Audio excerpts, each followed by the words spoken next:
Doctor Yunus সাহেব, অন্তর্বর্তীকালীন সরকার আমাদেরকে এত বোকা ভেবেন না। একটাই অনুরোধ করবো, এত বোকা ভাববেন না আমাদেরকে।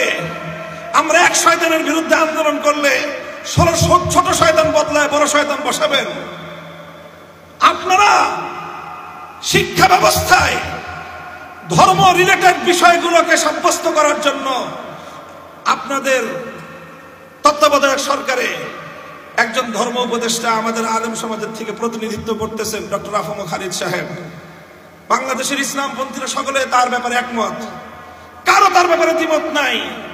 এরকম একজন ইসলামপন্থীদের সর্বজন গ্রহণযোগ্য ব্যক্তি আপনাদের পরিষদে থাকার পরেও আপনারা শিক্ষা কমিশনে ধর্ম বিষয়ক স্কলার যখন নেবেন, আফম খালিদ সাহেবকে জিজ্ঞাসা করেছেন? আপনারা করেন নাই।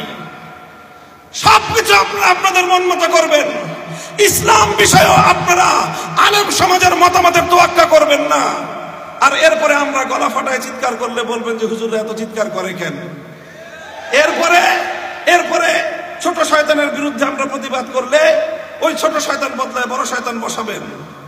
এইভাবে যদি চলতে থাকে তারপরে আমরা আর বড় শয়তানের বিরুদ্ধে বলবো না, বড় শয়তানের যারা নিয়োগ দেয় তাদের বিরুদ্ধে আমরা কথা বলা শুরু করব।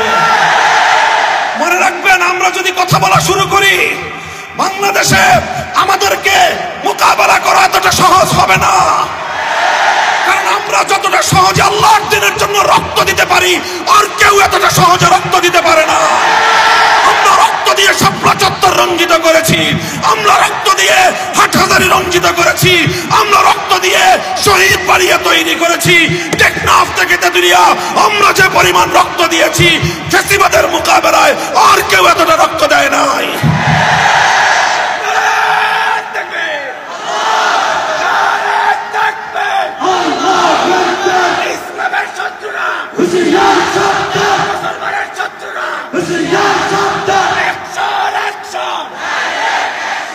ইসলাম কেন্দ্রিক সমস্যাগুলো সমাধানের জন্য যদি রক্ত দেওয়াই হয় একমাত্র পথ, মনে রাখবেন আমাদের কাছে এত রক্ত আছে, রক্ত নিয়ে আপনাদের পিপাসা নিবারণ হবে না।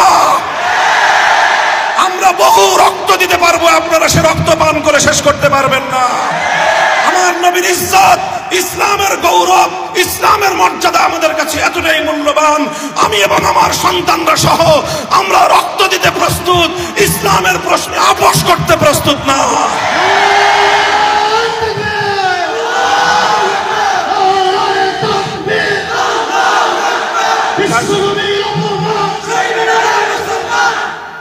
আমাদের খুব বিনীত অনুরোধ থাকবে, নিবেদন থাকবে, শিক্ষা ব্যবস্থা হোক, আইন সংস্কারের ক্ষেত্রে হোক, বিশেষ করে এই দুটো জায়গার কথা আমি উল্লেখ করলাম।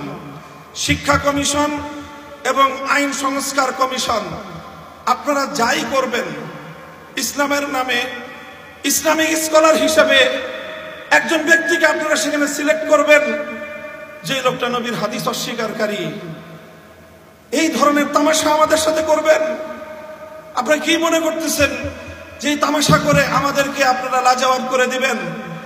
মনে রেখেন, আমাদের পিঠ যদি দেয়ালে ঠেকে যায় তখন আমরা যে প্রতিক্রিয়া দেখাবো ওই প্রতিক্রিয়া সামাল দেওয়ার শক্তি না বাংলাদেশের আছে, না ভারতের আছে, না আমেরিকার আছে। কারণ আমরা জীবন মৃত্যুর পরোয়া করি না যখন আমার নবীর ইজ্জত এবং আমার নবীর আনিত দ্বীন ইসলামের স্বার্থের প্রশ্ন এসে দাঁড়ায়। আবার আপনাদেরকে খুব শান্ত নম্র ভাষায় পরামর্শ দিচ্ছি, ধর্ম রিলেটেড যে কোনো সমস্যাগুলোর সমাধান আপনাদের মন মতো করলে হবে না।